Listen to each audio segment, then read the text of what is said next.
A statue designed by Brooklyn-based artist Hank Willis Thomas called The Embrace, imagined as a monument to the love of Coretta Scott King, was unveiled in Boston on Friday to honor Dr. Martin Luther King Jr. Mayor's office. The Embrace, designed to honor Martin Luther King Jr. and Coretta Scott King.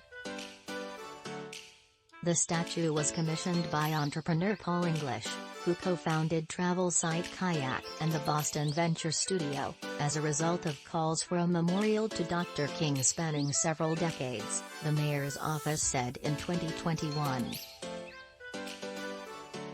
The Boston Art Commission selected Thomas, a conceptual artist based in Brooklyn, along with collaborator Mass Design Group, in 2019, and approved the final plan unanimously, the mayor's office added.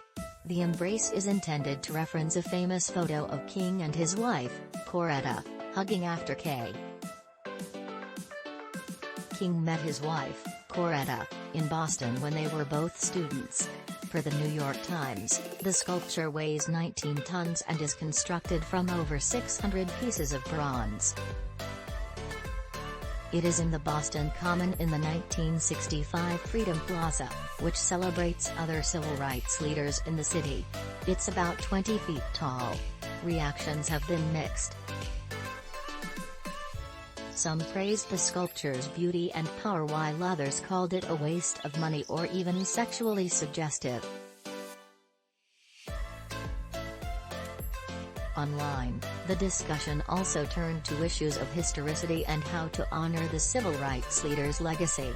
"You never wake up and think you'd be able to contribute meaningfully to the legacy of Dr. Martin Luther King and Coretta Scott King," Thomas told the NET. The sculpture differs from the singular, heroic form of many memorials to Dr. King and others, instead emphasizing the power of collective action, the role of women as leaders, and the forging of new bonds of solidarity out of mutual empathy and vulnerability, the mayor's office also said.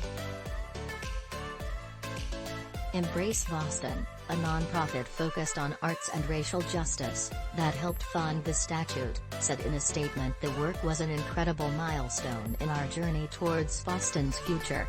Still, the statue generated a fair amount of online controversy over the weekend. "Y'all do everything but geek." Reparations, musical artist Chris Crack wrote.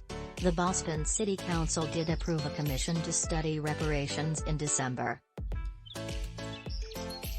Washington Post columnist Karen Attiah criticized the sculpture in a Twitter thread. "It doesn't sit well with me that Martin Luther King and Coretta Scott King are reduced to body parts, just their arms.